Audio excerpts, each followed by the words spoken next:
This morning, the Transportation Safety Board of Canada, or TSB, has started the safety investigation into a marine occurrence with fatalities involving the Canadian vessel Polar Prince.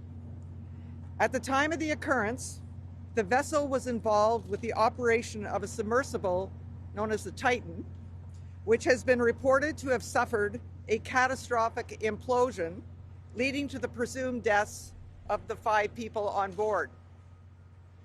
I'd like to express my sincere condolences to the families and friends of those who have lost loved ones. The TSB is Canada's independent federal investigation agency whose sole mandate is to advance transportation safety by conducting independent investigations into transportation occurrences in the air, marine, pipeline, and rail sectors of transportation. Our mandate is to find out what happened and why, and to find out what needs to change to reduce the chance or the risk of such occurrences in the future.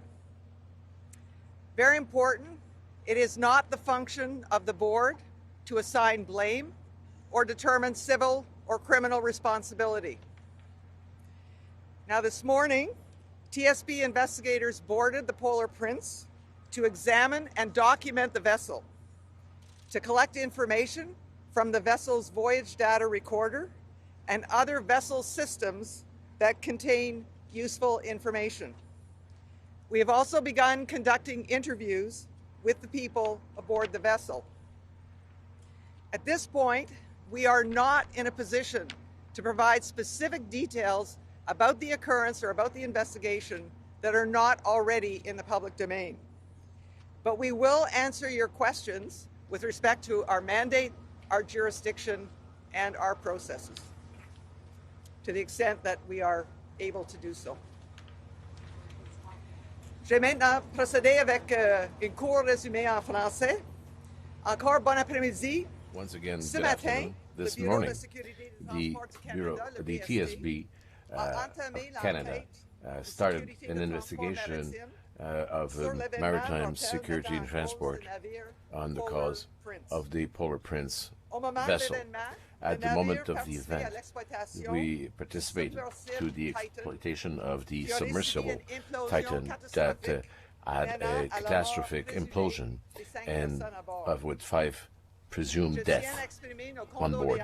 I want to wish condolences, sincere condolences to the families and the friends that lost that people that were there for them. The TSB is a federal organization, independent, that the mandate is to promote the security in all 4 modes of transportation directed by the federal government, aerial, maritime, railroads, and we are doing it on leading investigations on events of transports. I'm sorry. We do it by leading investigations on events of transportation to understand what happened and why this event happened, so that we can take the measures to reduce the risks that accidents, similar accidents, can happen. The office is not habilitated to determine the responsibilities, civils or criminals. This morning, investigations of the TSB went on the vessel to document and to investigate and to recuperate some data of the trip and other systems that could have some information that could be useful. We have also started to interview people that were on board the vessel. At this moment, we cannot give you some specific details, information on the event, except for those that are already available from the public domain. This said, we will answer your questions as much as we can concerning our mandate, our jurisdiction, and our process and our procedures. Thank you. I would ask one at a time. Yes. Thank you, Laura Pasquino with CNN.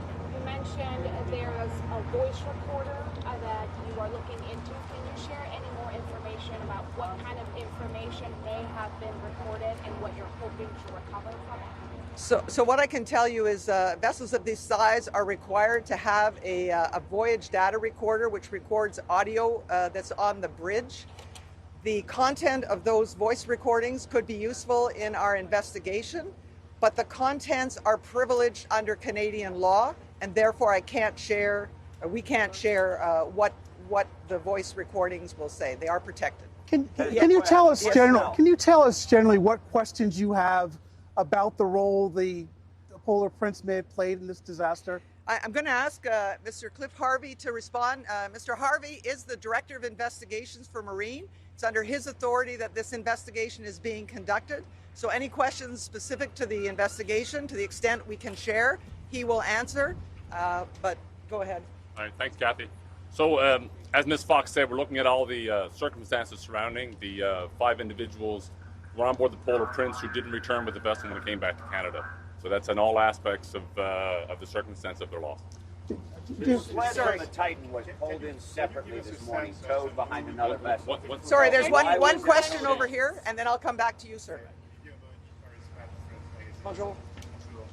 Can you please give us a sense of the mood? You interviewed the crew members. How did they feel? What was the mood? Of course, they were probably it was a very difficult time. Can you give us a sense of how they were? And also, were there family members on board? There are family members on the ship. I'm not going to share the content of any interviews because just like voice recordings, the content of witness interviews are protected under Canadian law. So we're not going to share anything from those interviews. But I think anybody can imagine that it's difficult, the circumstances they've been under for the last few days. And we have to understand that that's going to affect particularly the families who've lost loved ones. I'll stop there. Sorry, sir, you had a question over there. Now.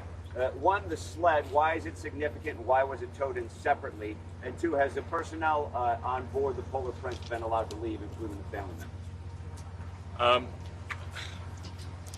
As we said, like the operation to bring in the sled that was brought in, that was brought in as part of the rescue mission. I understand that is part of our investigation as well. We were looking at that. Secondly, as well, our investigators have worked very, very diligently to be able to facilitate the crew members or the passengers, or the individuals on board to be able to leave the vessel. So as we're completing our interviews and with them, those individuals, we're allowing them a chance to leave. Can you tell us what's happening? Sorry, can I? Yeah, sorry. We'll try and get around to multiple. But if I could just add one thing, we always occasionally will have a requirement for follow-up interviews, and that may occur. But yeah, the idea was to do what we needed to immediately, and then allow people to leave after a long time at sea. Sorry. Thank you very much. Can you tell me to what extent or whether your mandate stretches to the operation and design of the submersible Titan, how it was used over the last few days leading up to the catastrophic translation? Can you go there? Can you investigate the company and the way it was used? As I said, we're looking at all aspects of this occurrence, including any vessels that were used involved in the occurrence, the registration, the construction, the ownership. Right, this part of the investigation now, it's very preliminary, and but we really are looking at, as I said, all aspects of the investigation, including other crimes. Nothing is off the table. You can go anywhere you want. As I was saying, in accordance with our national legislation, yes, we're looking at all aspects of this marine occurrence where there's a presumed loss of life of individuals who were on board the Polar Prince. Can you tell me, the RCMP, the Canadian Mounted Police, have a news conference scheduled for about an hour from now. How does your investigation meld with theirs? The completely separate, completely independent investigations. The RCMP conducts their activities for a totally different mandate. Our mandate is to investigate from a safety perspective, identify what happened, why, and what can be done to reduce the risk of it happening in the future. Ma'am in the back. Will you be working at all with the Coast Guard in their investigation and sharing information? So I presume you're talking about the U.S. Coast Guard? Yes. Yes. So different agencies have different mandates, different jurisdictions, different objectives in investigations. And perhaps, Cliff, you can just explain how when there is a major marine occurrence involving multiple states, then there is a mechanism to collaborate and to share factual information amongst the various agencies to the extent permitted within our legislation. As I mentioned, there are certain things, certain data, for example, voice recordings, witness statements that are protected under Canadian legislation. But we conduct our interviews and our gathering of information independently of anyone else. What's the status of the retrieval of the pieces of the Titan? Who's involved in that? Is that going on out at sea? So we're not involved in that particular aspect. I think that question would best be directed to the U.S. Coast Guard, who was the lead agency in the search and rescue and now recovery mission. How long do you think your investigation will take? And ultimately, do you expect to be able to answer the question of what caused this implosion? Our investigations we take the time we need to do a thorough investigation, and we're in the early stages, and we need to scope out the lines of inquiry. Typically, our investigations can take 18 months to 2 years. We obviously try and do them quicker because we know everybody wants answers, particularly the family, the public, etc. But we need to take the time. With respect to how far we will go, that remains to be seen as we gather information. So it's still too early to tell. Sorry again. From CNN. Yeah, Thank you. yeah. So earlier today, Horizon Maritime told us that 14 crew members returned on the Polar Prince. We're looking for some clarity on numbers. We were told that there were 24 people on board plus 17 crews. That would bring the total to 41. Can you tell us exactly how many people arrived back on the Polar Prince today and the breakdown of crew members and other people on the ship, please? Yeah, sure. As you mentioned, yes, 41 individuals did leave the vessel when the vessel departed St. John's. As I mentioned earlier as well, five of those individuals are presumed they're missing and they're presumed deceased. When the vessel returned today, there were 17 crew members on board, and as you mentioned, other personnel on board as well, similar to what had left, minus those individuals. Nobody's left yet. Go ahead. Nobody's left the vessel yet. As I said earlier, we've undertaken our interviews with the individuals on board, and once we're done with our interviews, then we're not detaining those individuals from actually leaving the vessel or leaving. So you received full cooperation? Yes, I would say that we've received full cooperation. It's been a really good interaction thus far, and it's really getting full cooperation with all the individuals involved to date. Yes. So just so I'm clear, One minute. Thank you. Go ahead.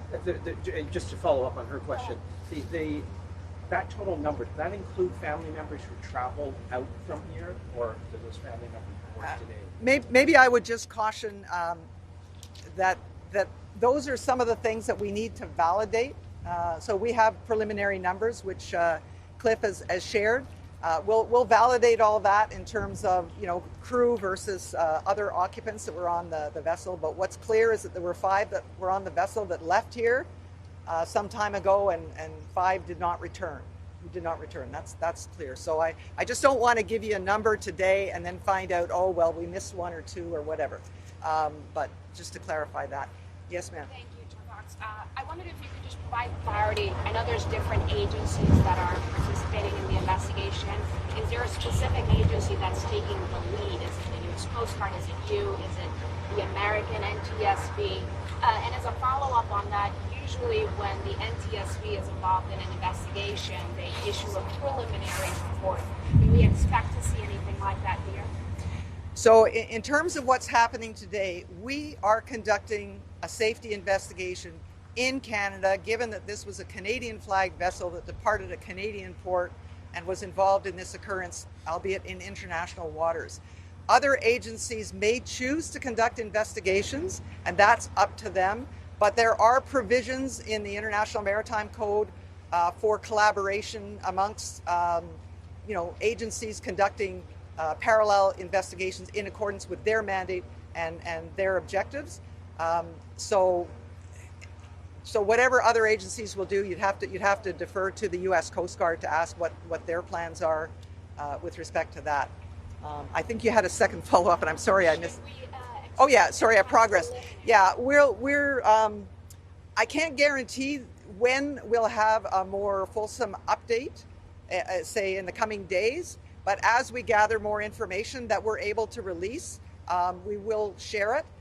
We will, I can't commit to when we might provide a progress, because again, we have a lot of information to collect, a lot of people to interview, and then we have to validate that information and analyze it. So it could be a while, but if we can give an update in the next few days, we certainly will strive to do that. We understand the international interest in this occurrence. Just assuming the wreckage, what the debris would be key to your investigation in determining how this happened. Who will take carriage of that? There's been some talk about the expense of getting that to the surface. Will the effort be focused on getting as much of the Titan to the surface? Well, again, I think you'd have to ask the U.S. Coast Guard. They are still engaged in terms of the recovery of the wreckage on the ocean bottom. So I can't go beyond that. I mean, as Mr. Harvey said, our investigation will go where the evidence leads us, and we'll certainly pay attention to what other investigation agencies may be doing. But I can't commit one way or the other. But I know there's efforts underway to collect the recovery. Just to clarify, you said that you're investigating this vessel because it's a Canadian flag ship. The submersible was not Canadian flag, as I understand it. So you are investigating that vessel too? Well, we're investigating a marine occurrence that happened in international waters involving a Canadian flag vessel that departed from a Canadian port and that served as a support to that occurrence. So in the early stages of an investigation, we have to look at what we know and determine what will be the scope of our investigation. Are there other investigations going on? We don't want to duplicate efforts. We want to collaborate. At the end of the day, we all have a collective interest in finding out what happened and why. So I'll just stop there. Yes. Would you like to tell us which family members are on board, as in from which, No. which men? No, we would not release that information. We don't. And again, we would not identify the names of the individuals that we've investigated or that we've interviewed rather, because that's private information. Not necessarily their names, just men that they're related to many of the British people who were involved. No, there may be other ways of getting that information, but we're not going to reveal who's on board the vessel or in terms of other occupants and who we may have interviewed or not. Yeah.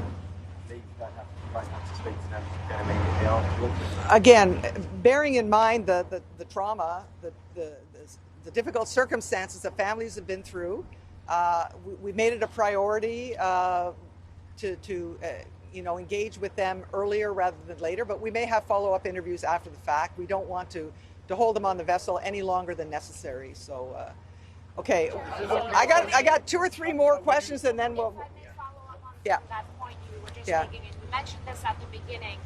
You mentioned the circumstances that are very difficult that everyone's gone through. Without getting into who people are and the privacy issues there, can you just give us a general sense of how people are doing, not just the people that were aboard this vessel, but also your team that now is tasked with trying to figure out what happened? I mean, first and foremost, our hearts go out to the individuals who are on the vessel, particularly any family members who've lost loved ones. There's no doubt that particularly, as you can imagine, given the media stories that we were following about what was happening and the possibility, the potential for survival, that's tough. Our investigators are trained, to conduct investigations that may involve trauma, death, etc. It can be hard on them, and we spend a lot of time at the TSB to provide mental health supports to our investigators and so on. So it's a challenging time, but we're at the early stages of this investigation. We want to get answers, and we look forward to providing it. Do you provide mental health support on the crew members as well? No, that is not the responsibility of the TSB. But our investigators are certainly trained in understanding that people who've been through a difficult experience, we need to deal with them carefully and compassionately, and so we're doing it. Okay, I got one more question, and then that's going to be it. Sorry, we got to get back to work. Talk mostly about interviews. Is it fair to assume that anything that's pulled out of the ocean, taken back perhaps to Boston by the Coast Guard, that's stuff you would like to see your investigators would look at?